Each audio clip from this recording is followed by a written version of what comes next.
kami eh. I mean, kami yung partner. And sa Love is Blind, kung ano-ano lang naman ginagawa. Parang, saka hindi ako sanay. Pinanggalingan ko naman na love team, Iggy Boy. Paano ko naman siseryosohin yun, di ba? Tapos si Andre, na mas bata pa sa akin ng sobra. Kaya sabi ko talaga, nung nagkita kami ni Kuya, di ko siya matignan ng maayos. Kasi sabi ko, hindi ako sanay na tumitingin sa lalaki. Nilalambing ako, hinahaplos ako sa TV. Okay. Sa movie. So parang sobrang kilang talaga ako nung una sa kanya. Crush mo ba si Enchong ba? Ano po? Crush mo ba si Enchong? Crush? Hindi po. Kilala ko crush niya, si Captain America. But if you are to describe Enchong in one adjective, Pero perfect si Enchong as a crush.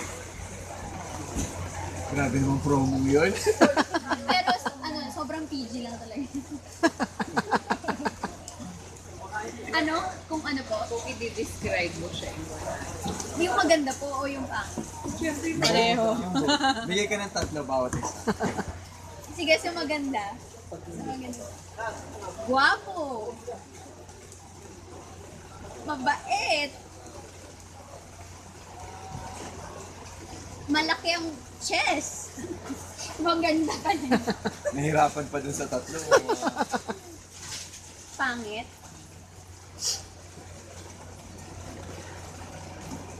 Dali naghahantay sila.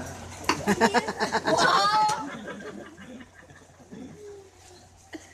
Actually, wala akong pangit na nakikita kay Kuya. Sabi mo lang PG. Oo, patay gutom. Para lalo sa pagkain na nakikita niya, gusto niya kainin. Kahit hindi nga pagkain.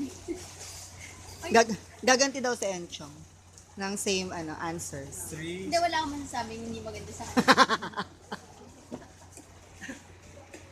Well, si Gray kasi, number 1, she's very light. Light. Ang gaan niya kasama. Number 2, fun to be with.